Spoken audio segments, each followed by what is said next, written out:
te tais, toi. Ils vous disent que la représentation d'un voltmètre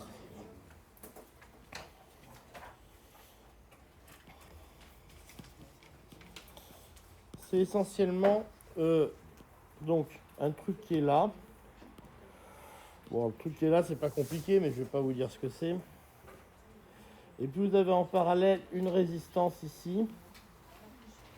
Et vous avez ici, hop, un truc comme ça. Et en fait, votre voltmètre, vous le branchez aux bandes de ce que vous voulez mesurer ici. D'accord ? Et ici, c'est une résistance qui est très grande. Donc ça, c'est de l'ordre. C'est supérieur ou égal en général à 10 mégaules. D'accord ? C'est pour ça quand vous l'attaquez, en général, on dit que l'impédance d'entrée d'un appareil voltmètre est très élevée. Ok ? En fait, ce que vous voyez, c'est cette impédance de 10 mégohms, parce qu'en général, le point d'interrogation... Excusez-moi, j'ai mal à parler. Le point d'interrogation, c'est vous attaquez la grille d'un transistor qui, elle, a une impédance quasiment infinie. Et puis un ampèremètre.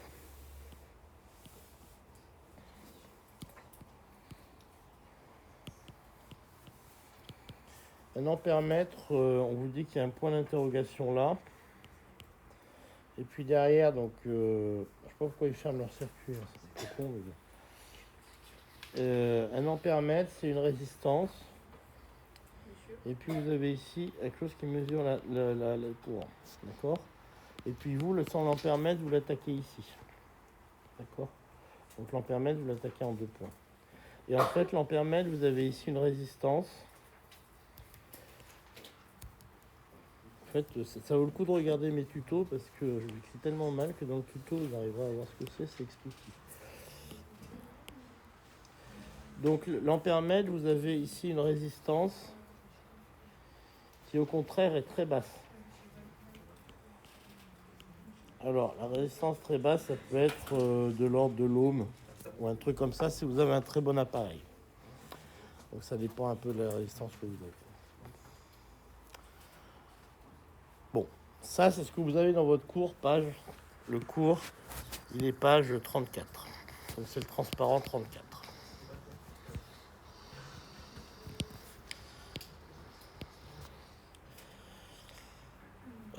Donc maintenant, ouais, c'est si vous dites, vous voyez, elle vous dit que pour un petit appareil, c'est 10 mégohms. Pour un appareil haut de gamme, c'est 1 gigohms. D'accord ? Pour les impédances d'entrée. Ouais, bah elle vous dit la même chose que moi. C'est du bol. Alors par contre, une question que je pourrais vous poser, c'est que j'ai une impédance d'entrée qui... Comment je mesure l'impédance d'entrée d'un voltmètre ? Ça, c'est une bonne question. Tiens, je pourrais vous poser ça, mais en TP. Sur un examen de TP, je vous dis voilà. Comment vous mesurez l'impédance d'entrée d'un voltmètre ? Je vais réfléchir, je vous la poserai. Tiens, je ferai un chat avec là-dessus. Maintenant, pour une source de tension... Oui, mademoiselle, madame. Pourquoi R c'est très grand pour voltmètre et pour l'ampèremètre c'est très grand? Alors, vous voulez le savoir, votre question est technique ou elle est pratique ? Alors, je vais répondre d'un point de vue conceptuel, si vous voulez. Ici, vous voulez mesurer la tension qui est là. D'accord ? La tension qui est là, elle a une certaine valeur. Si maintenant le courant qui est là se met à passer ici, d'accord ? La tension qui était là à vide, il n'y a pas de courant qui circule, va se mettre à diminuer. Parce que maintenant, une partie du courant passe ici, et ma tension devient RI. D'accord ? Donc, si R est très grand, on va faire le raisonnement. Ok, je vais vous faire le dessin. Vous allez tout comprendre d'un coup. Bon, je vais faire des flèches sur mes dessins, vous allez comprendre tout de suite. Voilà. Allez, petit dessin pour tout le monde. Je vous dis, la physique, c'est les dessins. Moi, ici, j'ai 2 points. Je veux mesurer U. D'accord? Maintenant, je vais mettre mon système entre les deux.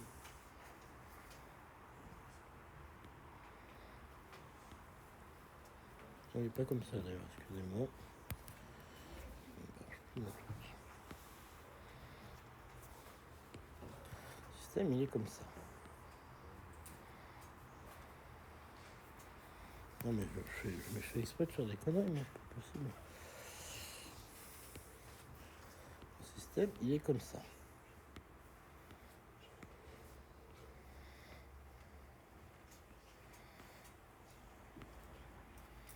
D'accord? Donc ce truc-là, on va dire qu'il y a une résistance infinie. D'accord? Donc j'ai absolument pas de courant qui passe là-dedans. Ok? Par contre, là j'ai du courant qui passe là-dedans. J'ai un courant I.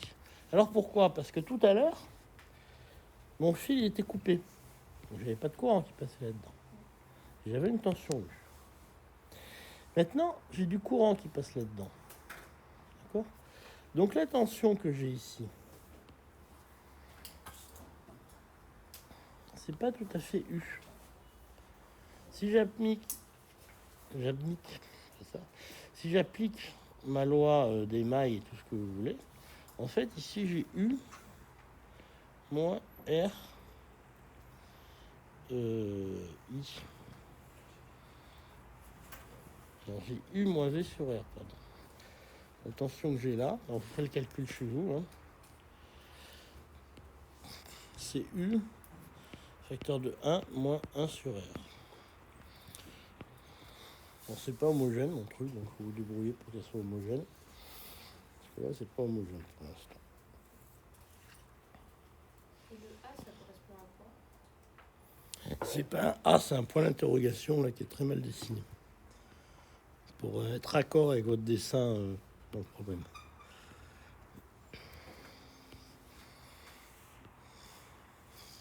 D'accord. Alors je vais essayer de vous faire un truc à peu près homogène quand même. C'est U moins... ici j'ai un truc qui fait RI, ici j'ai un truc qui fait I.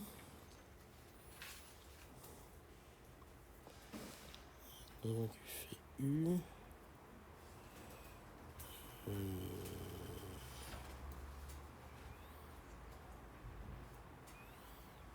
Ici j'ai une tension qui est en parallèle. Alors attendez, je fais le calcul vite fait pour vous dire un truc qui est pas faux. C'est pas trop faux quand même, je vais essayer de faire un truc qui est pas trop faux. Donc ici j'ai une tension. Ici j'ai un courant qui vaut 1, qui vaut U sur R. Ici j'ai un courant qui vaut U. Ouais, c'est pas évident. C'est 1 sur R1 plus 1 sur R. Ça d'accord, ok, ça fait R. R1 sur R plus R1. Voilà. Donc en fait, le courant que vous avez là, alors, ce qu'on va dire quand même, on est obligé de dire ça à cet endroit-là, sinon ça marche pas. C'est que ce machin, il faut forcément qu'il ait une résistance à un endroit. Donc on va l'appeler R point d'interrogation. D'accord? Sinon, on ne peut pas faire le calcul plus loin. Donc on dit qu'il a une résistance d'entrée qui est R point d'interrogation. Ok? À ce moment, la tension que vous avez là, que j'appelle U, U' si vous voulez, U', c'est simplement U fois R fois 1 sur R plus R. Alors R, je vais vous l'écrire en plus gros.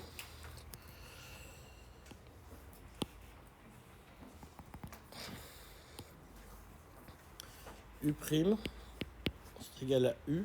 Ce U, c'est celui-là, on est bien d'accord. Hein, fois R sur R, point d'interrogation, plus R. D'accord? Et ce R là, c'est celui-là. D'accord? Okay.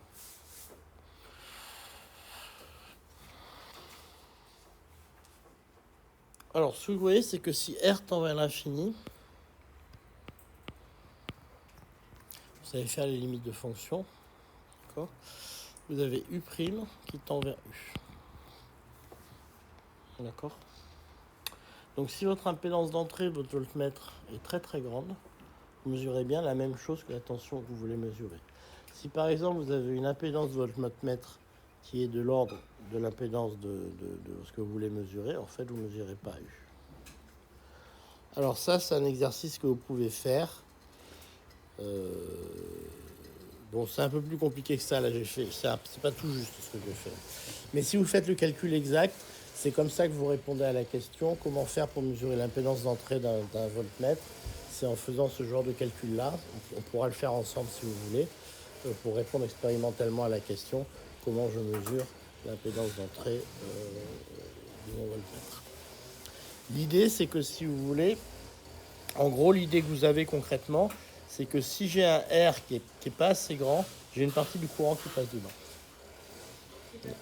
J'ai une partie du courant qui passe dedans. Non négligeable du courant qui passe dedans.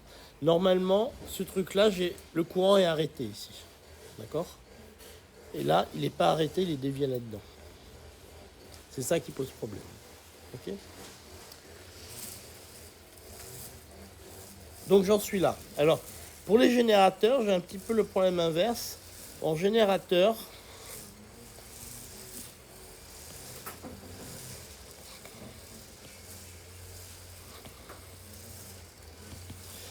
pour un générateur de tension, le générateur il prend la forme suivante. Vous avez un générateur de tension ici, avec en série une résistance qu'on note en général E. Non, ça on le note E, la tension. Et vous avez un petit R, et petit r et petit. Donc c'est ça la forme d'un générateur. C'est présenté comme ça. Alors quand je dis petit, c'est souvent, alors pour des raisons techniques, souvent on met 50 ohms pour des raisons que je ne vous expliquerai pas, mais on met en général 50 ohms. Et pour un générateur de courant, on le représente comme ça. Donc on a un générateur qui sort ici un certain courant. Et on met en parallèle une résistance grand R qui est très grande. Très grande. Et en général, on retrouve les mêmes chiffres. R qui est supérieur ou égal à 10 mégooms. 10 mégooms, c'est très mal écrit. Alors c'est en fait le même problème à l'envers, donc pour ceux qui veulent, on pourra en discuter. Hein. C'est le même problème pour savoir où passe mon courant. Et c'est pour ça qu'on est obligé de retomber dans les mêmes problèmes. Voilà, donc ça c'est ce qu'on appelle les problèmes d'adaptation d'impédance, donc c'est super compliqué, donc même en 5e année ils ont du mal avec ça. Donc ne vous prenez pas trop la tête avec ça. Par contre, souvenez-vous, ce dont il faut que vous vous souveniez, c'est ça et ça. Comment on modélise un générateur, comment on modélise un récepteur, un voltmètre, un ampèremètre. Et grâce à ça, vous pouvez me faire en 2 secondes l'exercice numéro K, je ne sais plus combien, c'est le K3 et le K4. On en a pour 30 secondes. Ok? Si vous avez bien compris ça, 30 secondes pour faire ces 2 exercices. Après, quand on sera en TP, on pourra les faire, hein, ces exos. On prend 3 générateurs, zoupeta, et on se fait ça, et on vérifiera que ça marche. Ce qui est bien en électricité, c'est qu'une fois qu'on a tout sur la table, on peut vérifier tout ce qu'on a raconté.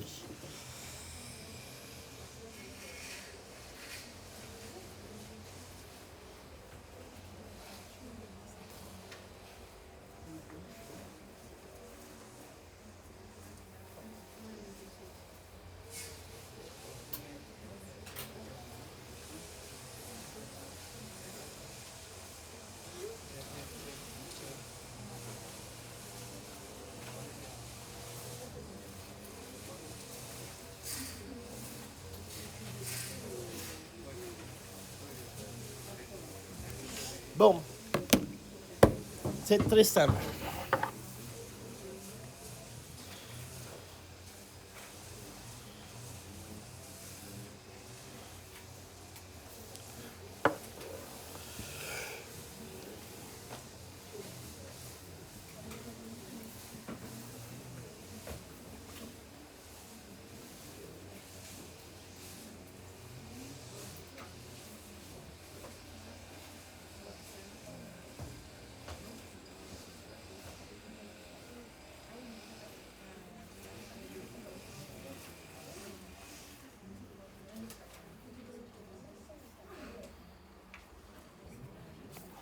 Palam, palam, palam.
voilà.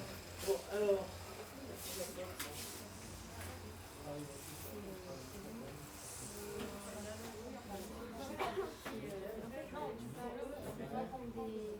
Qu'est-ce que vous proposez? Alors, la première chose que vous faites avec le truc où il y a un rond marqué 80R, vous le dessinez sous une forme de. En séparant la force électromotrice et la résistance incandescente. Vous séparez les deux sur le dessin. Et vous voyez ce que je veux dire. C'est-à-dire que vous faites le rond avec le 80 et puis à côté la résistance. D'accord? C'est-à-dire qu'en fait, il n'y a rien au tableau parce que je vais l'écrire. Je vais l'écrire parce qu'en fait, c'est tellement mal écrit que vous ne pouvez rien. Donc je vais vous le refaire. Ah oui, parce que j'ai pas pris la fonction surligneur, c'est pour ça que ça merdoit. Vous allez voir, je vais vous le refaire. Ça va être tout beau. Donc une source de tension, c'est ça. Une source de tension, c'est ça.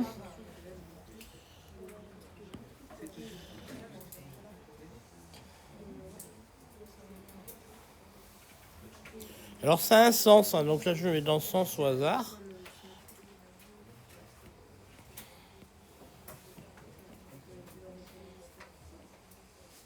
Et une source de courant, c'est ça.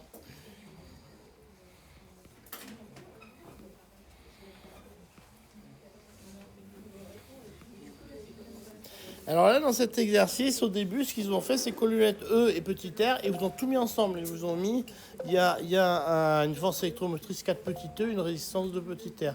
Donc pour l'instant, tout ce que je vous demande, c'est de séparer pour faire ce dessin-là. Ok? C'est tout ce que je vous demande. D'accord?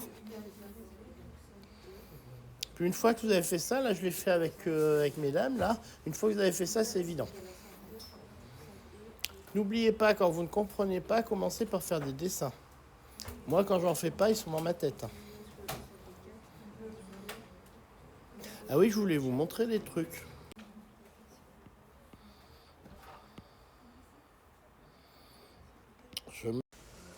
Est-ce que c'est clair pour tout le monde, ce petit jeu?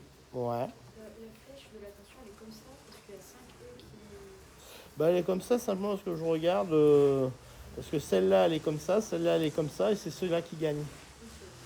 C'est tout bête. Hein. Voilà. Est-ce que c'est clair pour tout le monde, cette histoire-là? Oui, en fait, c'est toujours pareil. Une fois que j'ai fait le dessin, ça paraît évident. Est-ce que vous êtes d'accord avec moi? Après, il suffit de compter 1 plus 1 plus 3 plus 2, sans se planter de signe. C'est compliqué parce qu'il y a un signe qui change. Mais en dehors du signe qui change, vous voyez que c'est pas bon. Cette notation, je l'aime pas du tout, par contre. J'aime mieux dessiner un truc comme ça, je trouve que c'est cool. Alors, il faut faire attention parce que vous voyez que quand vous avez plusieurs générateurs de tension dans un circuit, vous ajoutez les impédances de sortie. Les impédances de sortie, on a dit que c'est tout petit. Sauf que quand vous en avez 4, si l'impédance de sortie c'est 50 ohms, 4 fois 50 ohms, ça commence à faire 200 ohms. C'est pas toujours complètement négligeable. D'accord? Bon, allez. Ah, c'est 9 heures. Bon. Allez. Vous me faites le K4. C'est ça qu'on avait dit. Hein. Le K4 dans la joie et la bonne humeur. Voilà. Ben, alors là, ils vous l'ont dessiné comme ça.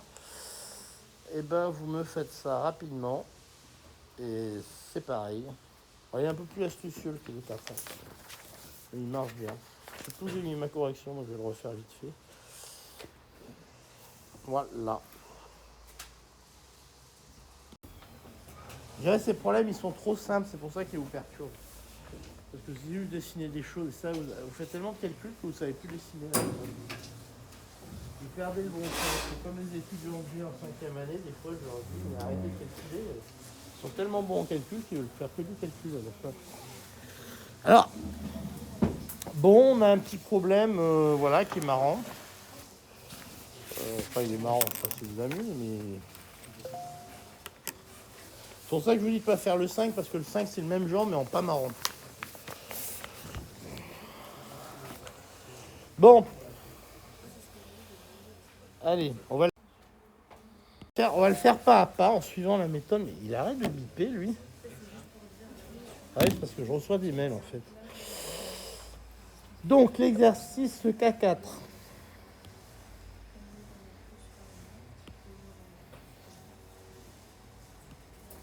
Donc, on part d'un truc qui est fait comme ça, avec 40 volts, avec le moins ici, le plus ici, une résistance de 5 ohms, un courant de 4 ampères. Sur la deuxième ligne, j'ai un truc qui fait 10 volts.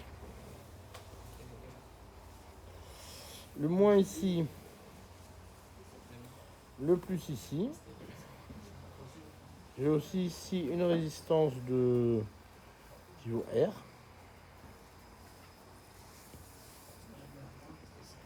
Un courant qui vaut I. Donc ça, c'est des inconnus. Hein. Et puis la dernière, j'ai une résistance qui vaut E, qui vaut de moins à plus, une résistance qui vaut 2 ohms, et puis un courant qui vaut 3 ampères. Et tout ça est fermé de la façon suivante, avec ici un point G, et puis un point D. Ok. Bon, ben on est content. Alors, ils vous disent dans ce réseau combien de nœuds, combien de mailles, combien de mailles... Non, c'est pas ça, ça suit après, excusez-moi. Déterminer l'intensité du courant I dans la branche centrale. La tension, bon, en fait, ils demandent tout, quoi.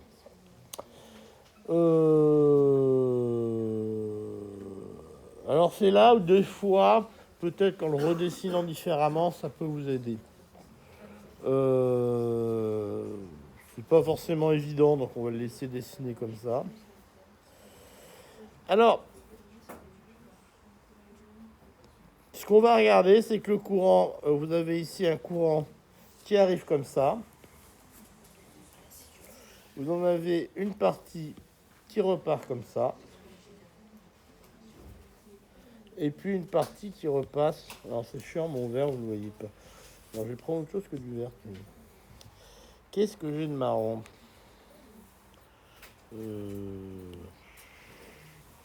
Est-ce que j'ai pas un violet quelque part là, qui pourrait être sympa?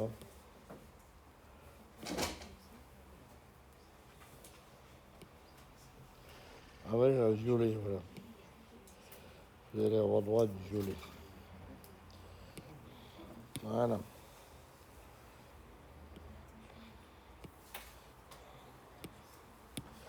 Voilà. Et donc, il y en a une partie qui part ici.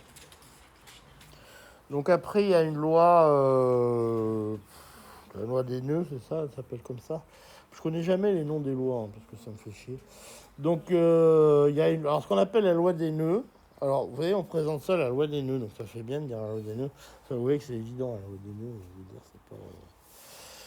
Donc, vous obtenez immédiatement que, finalement, que I... Alors, ils ont un... Non, ils n'ont pas donné de nom.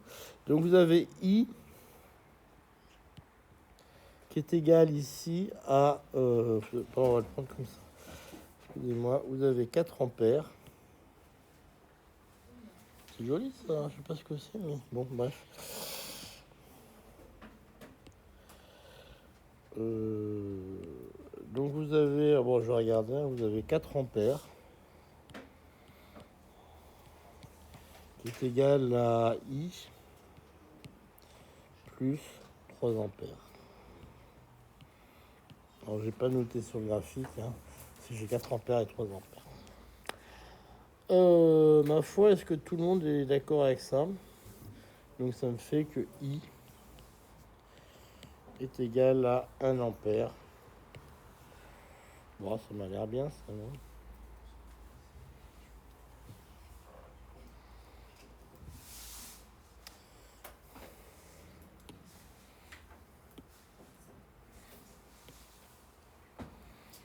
Et voilà. Bon, tout le monde a trouvé ça. Ok.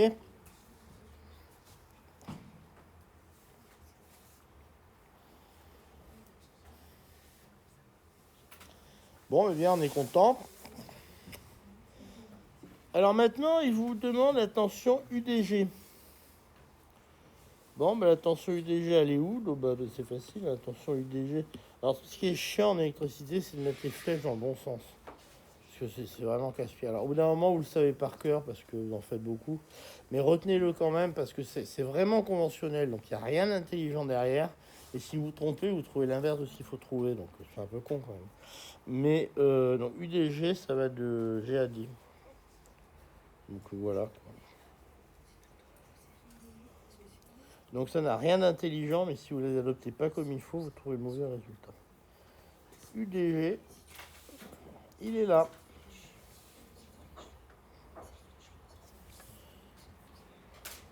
Ok. Est-ce que tout le monde est bien convaincu que UDG est là?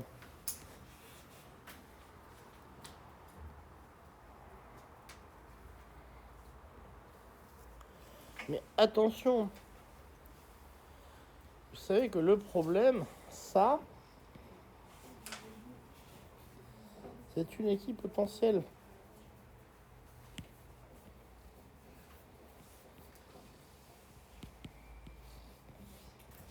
Est-ce que vous êtes d'accord avec moi qu'un fil, c'est une équipotentielle?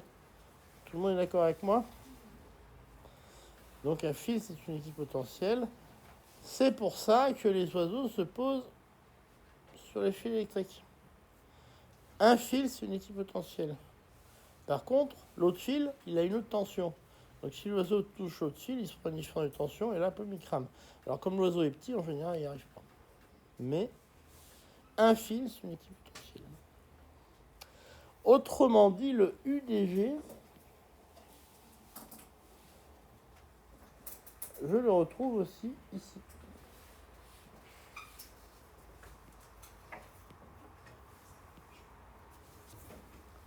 D'accord?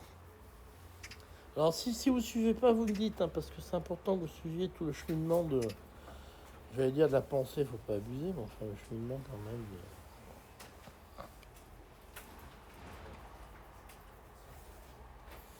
Alors, ce bordel, on peut l'appliquer à plein de choses.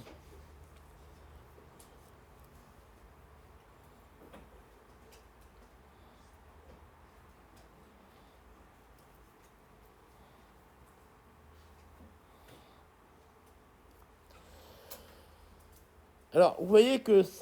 pourquoi je prends celui-là? Parce que là, j'ai des inconnus. J'ai un I que je connais pas, j'ai un R que je... Enfin, I, maintenant, je le connais, mais R, je le connais pas. Et puis là, j'ai un 2R que je connais pas. Alors que là, je connais tout maintenant. Je suis peinard. Et alors, si je regarde les courants que j'ai, ce qui m'intéresse, c'est que là, je vais avoir une tension là, une tension là. Et visiblement, ce que je peux dire, c'est que cette tension-là plus cette tension-là va être égale à cette tension-là. Donc, a priori, j'ai gagné. Donc, je vais y aller. Et j'ai que UDC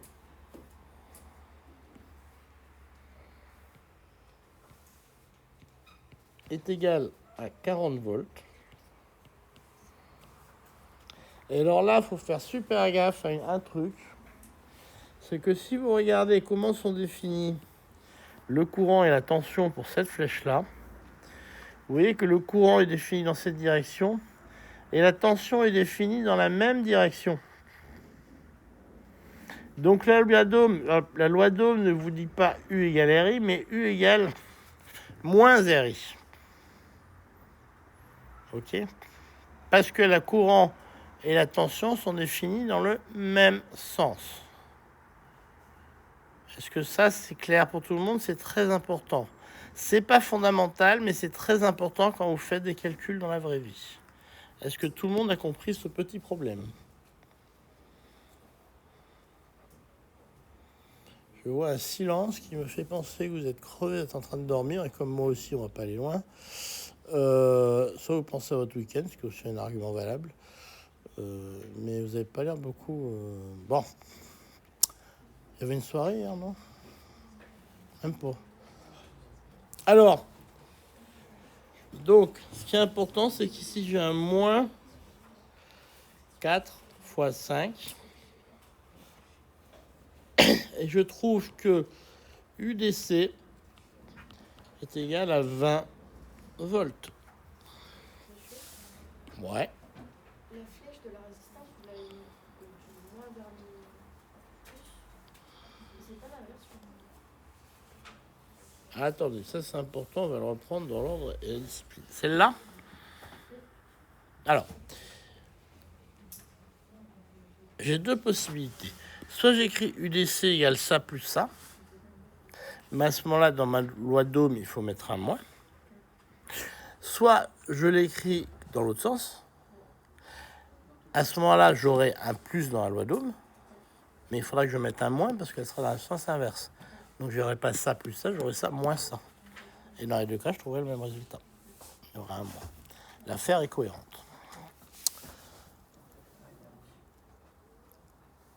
Alors, trouver la résistance R. Bah, c'est facile, hein. Donc ça, c'était le B. Le C, on vous demande de trouver R.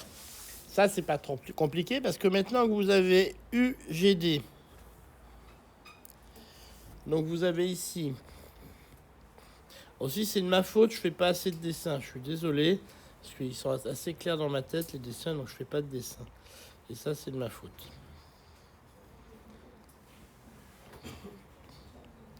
Et puis ici, j'ai R.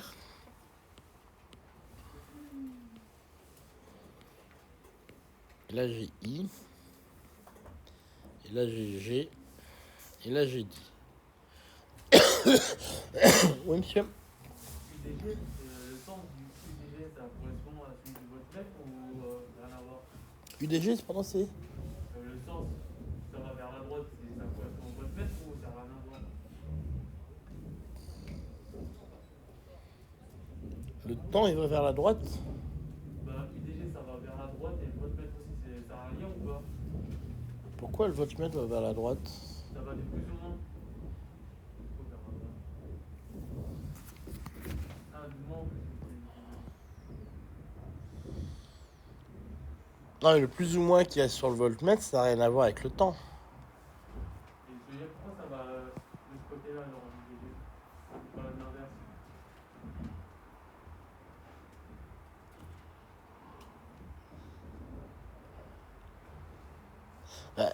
Pourquoi vous dites qu'il va dans ce sens-là? Non, je vous pose la question. Ah non, mais je veux dire, alors, le plus et le moins, ça veut dire le signe de la tension. D'accord. Par contre, vous n'avez aucune indication sur le sens dans lequel va le temps.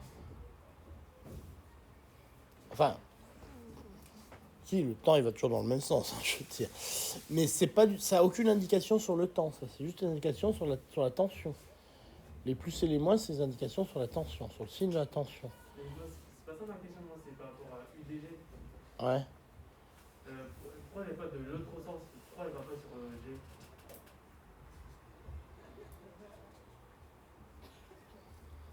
Ah, pourquoi on ne projette pas sur l'autre? Ouais. Bah, d'abord parce que l'exercice, il vous demande ça. La deuxième chose, c'est qu'on pourrait le faire. Ça serait beaucoup plus compliqué parce que et on n'aurait pas la réponse. Si vous voulez. Alors pourquoi c'est beaucoup plus compliqué? Parce que vous avez une symétrie naturelle qui vous dit de projeter sur UX. Et si vous projetez sur l'axe vertical, vous avez tous les générateurs, 40 volts, 10 volts, tout devient nul. Donc vous ne pouvez plus rien trouver, tout fait zéro.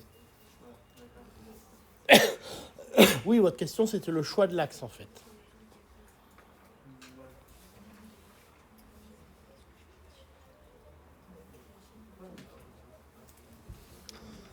Alors, si on regarde ça, on va calculer la tension dans le même sens, hein, c'est-à-dire UGD.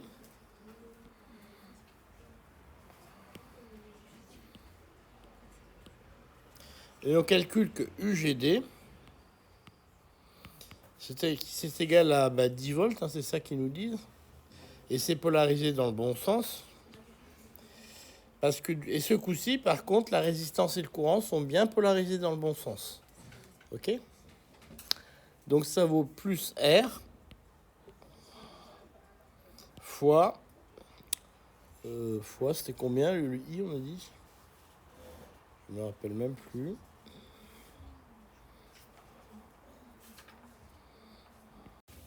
Donc, on a dit que ça valait 1. Donc R, donc lui, il vaut 1, on a dit. Fois le courant dans cette branche, donc il vaut 3. I, il vaut 3, c'est ça qu'on a dit, ou 10? Il vaut 10, hein, c'est ça? En fait, I c'est égal à R, c'est R, on connaît pas. R, on connaît pas, mais le courant, il vaut 10. Mais I c'était égal à 1. I vaut 1? Ouais. D'accord, non, mais je me souviens plus, c'est juste que j'ai plus ça en tête. On est bien d'accord, donc I vaut 1. Et l'exercice, c'est de chercher la résistance, c'est ça?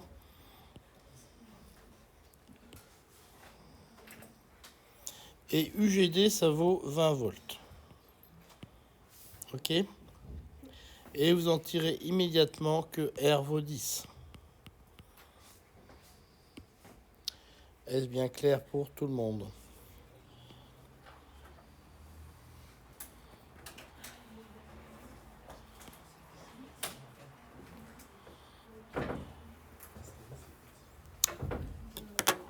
Tout le monde voit que 10 est solution d'équation.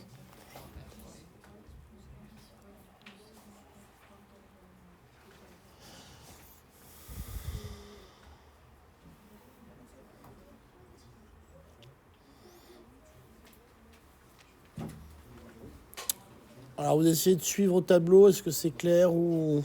Ouais, pour tout le monde, là à gauche, c'est clair pour tout le monde? Ouais. Bon, sinon c'est refait, hein, vous l'avez en PDF, vous l'avez en live, vous avez tout ça. Vous n'avez pas de discussion pour pas la refaire. Hein. Ouais.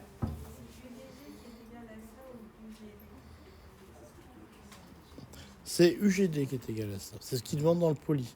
C'est-à-dire c'est UDG pardon, qui est égal à ça. C'est celle qui a UDG...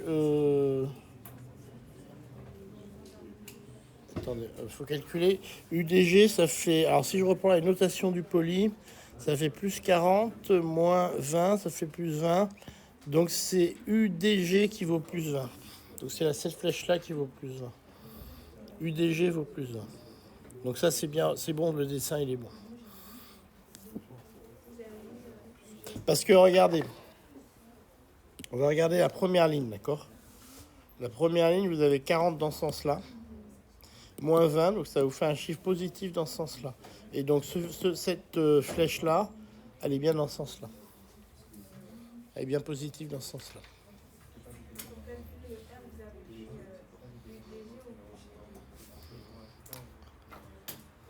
Ah oui, c'est UDG, pardon, excusez-moi, d'accord. C'était ça votre question. Si vous voulez dire que je me suis trompé, ça c'est vrai. C'est UDG.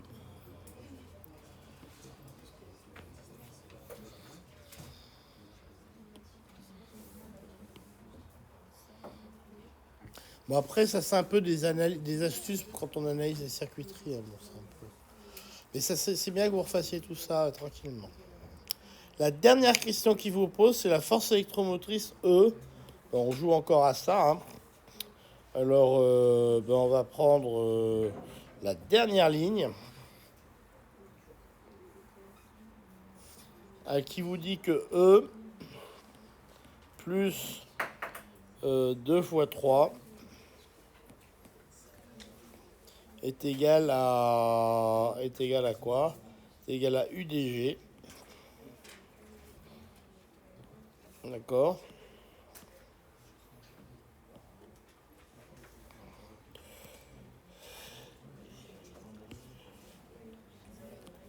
C'est égal à UDG.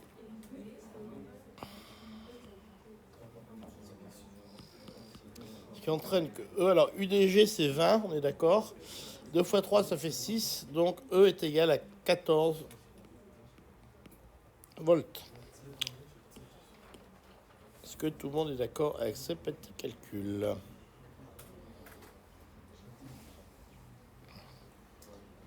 Hop là. Mesdemoiselles qui corrigeaient les fautes, là c'est bon? Vous êtes d'accord avec moi? Donc c'est bon, on va dire que c'est bon. Si les correcteurs ont dit que c'était bon, boum, on a du vendu. Bon alors ça paraît évident quand je le fais comme ça, mais c'est bien que vous le refassiez quand même. Alors c'est pas dur, hein, c'est des trucs à 3 inconnus, on élimine les trucs les uns après les autres. Bon, il n'y a rien de fabuleusement intéressant là-dedans. C'est plus amusant qu'intéressant. Bon, allez. Soyons forts. Donc celui d'après.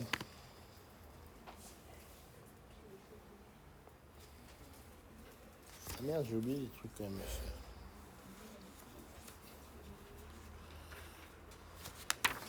Alors le K8, il est quand même vachement long.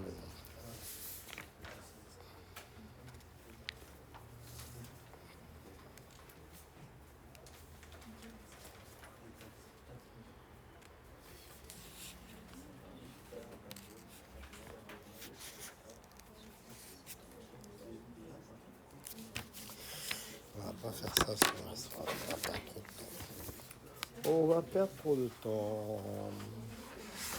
On va passer au C5 directement, sinon.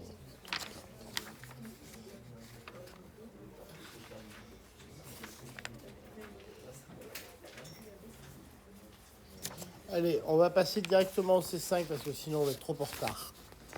Donc on saute le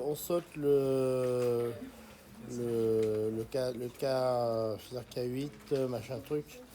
On passe au C5. La loi de Kirchhoff, le théorème de Thévenin, la caractéristique courant tension d'une cuve à électrolyse. Vous savez tout ce que c'est qu'une cuve à électrolyse?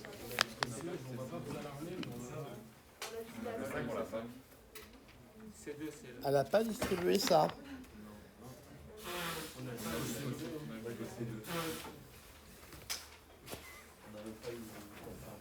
Ça s'appelle le bordel, ça.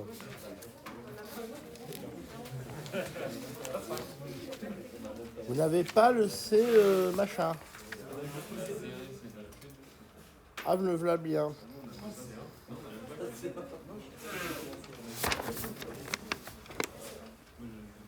Il n'y avait que C1 et C2.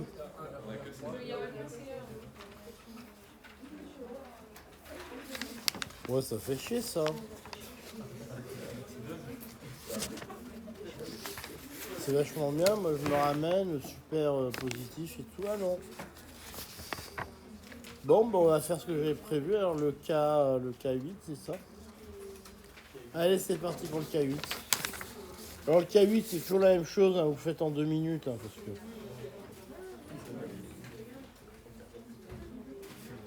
Et toujours le générateur, la résistance interne que vous mettez en série, en parallèle. Alors ça, c'est ce qu'on faisait tout à l'heure avec mademoiselle, là. Il y a ces 2 générateurs machin qui se mettent en parallèle pour faire une fréquence électromotrice. Et puis ils vont pas être contents d'ailleurs, parce que voilà, quoi.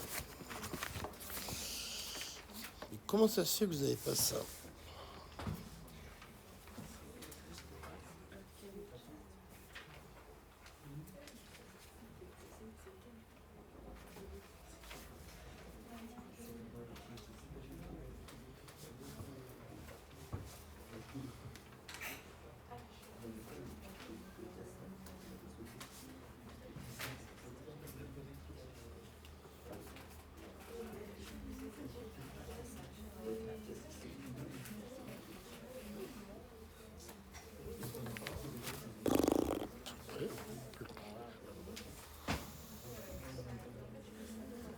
À moins que ça soit moi qui l'ai pas récupéré. Bon.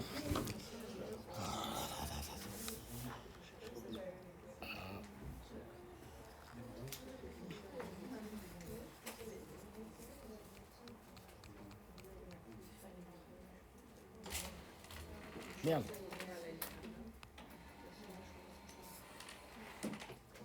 Ah, il faut que je prenne un mois pour que ça marche.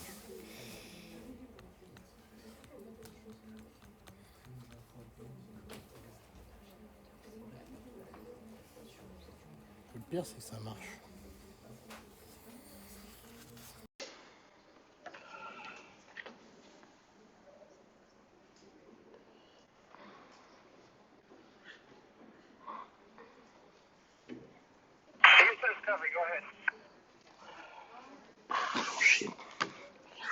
franchi. Bon, alors comment ça se fait ce bordel?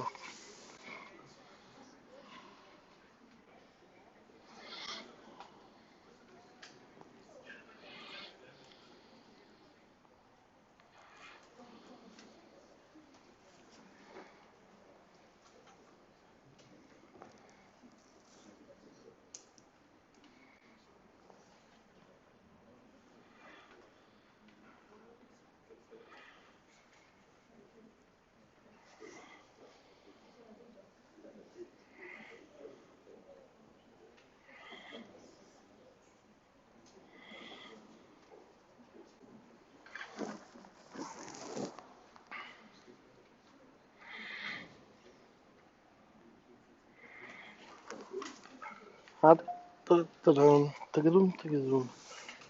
Oh là là. Bon, alors cet exercice, c'est exactement l'exercice ce qu'on vous disait, c'est-à-dire il y a des systèmes où on met deux sources de tension en parallèle, ce qui a priori est complètement pathologique et c'est pas un truc à faire. Sauf si vous vous démerdez pour que vos deux sources de tension soient exactement les mêmes. Dans ce cas-là, ça peut éventuellement marcher. C'est pas une bonne idée, mais ça peut éventuellement marcher. Alors, vous avez le même problème quand vous voulez charger des piles euh, avec des sources de, avec des, vous voulez charger des piles. Alors pourquoi? Parce que il se trouve que les batteries lithium-ion que vous chargez, elles ont une résistance qui va dépendre euh, de la température. Et assez violemment, parce que vous voyez les caractéristiques, ça part très fort quand vous augmentez la tension.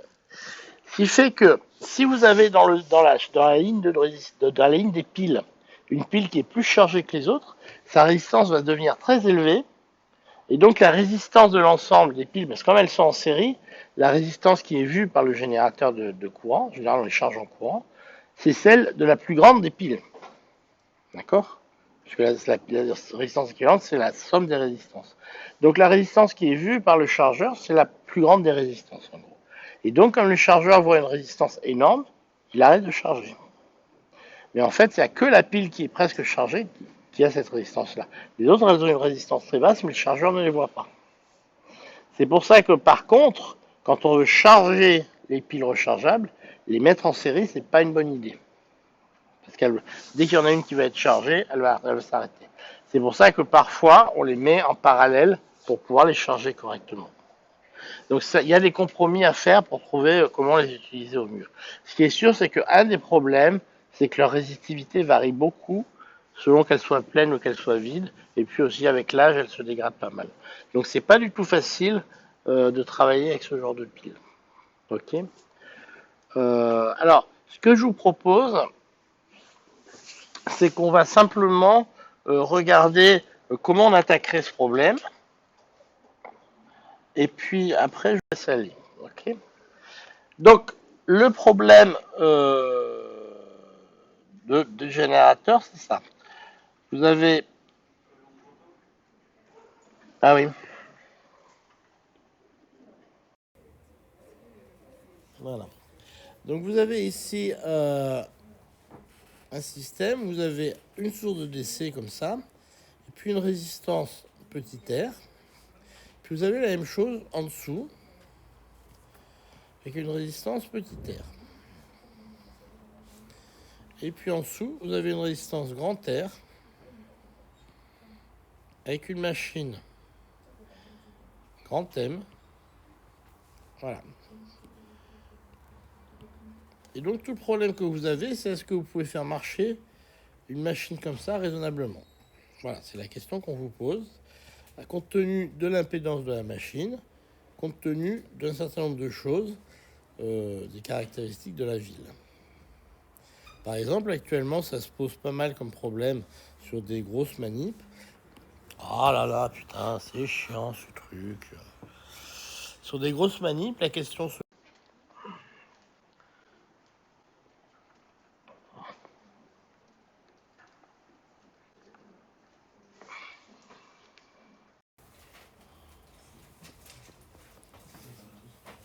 Ouais, j'ai un mec qui me met pas en noir ce con. Alors, donc, vous avez I1, vous avez I, et puis vous avez E. Vous avez E ici, pardon, excusez-moi, c'est un E.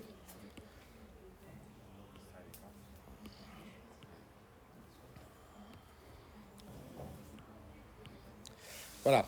Et la question qu'on vous pose, la deuxième partie, ça sera ce qui se passe quand vous avez une des piles qui commence à être usée. Et ça, c'est typiquement ce qui se passe quand vous chargez des lampes ou même quand vous chargez la batterie d'une voiture rechargeable. Vous avez typiquement ce problème. Et donc, il faut arriver à contourner ce problème d'une batterie qui va être quasiment déchargée parmi une série de batteries qui n'est pas déchargée. Et actuellement, c'est vraiment un problème pour les choses qui sont portatives. D'accord ? Voilà, donc en général, ça marche comme ça. Vous avez ça, c'est le chargeur. D'accord ? Alors qui est polarisé plutôt en tension. Et là, vous avez une série de batteries, une série de devices qui se chargent comme ça. Ok ? Donc vous essayez de regarder ça à la maison. Voilà. Allez. C'est week-end pour vous, non? Je sais pas. C'est vrai? Putain, la vie est dure. Hein. Remarquez, moi j'ai encore 2 TD. Là, je sais pas comment je vais tenir parce que je suis complètement insomniaque en ce moment. Donc...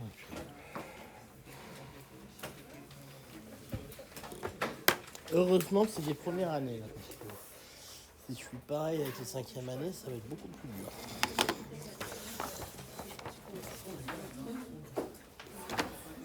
Alors le cours sur transparent, vous en pensez quoi, vous? En toute honnêteté. Parce que les cours, vous les avez sur transparent, vous? Vous en pensez quoi? Vous aimez bien les cours sur transparent? Ouais, elle vous fait un cours comme ça. Ça, c'est votre... Ouais. Par rapport aux cours qui sont au tableau ou... Alors moi je suis pas très pour magistro. Ouais, vous y allez pas, quoi. Bon. Ah si, Ouais. Mais je regarde ma feuille quoi. Je comprends tout seul. Ouais. Mais est-ce que vous préférez avoir un cours avec transparent ou un cours traditionnel, quoi? Bah les trucs transparents. Ouais.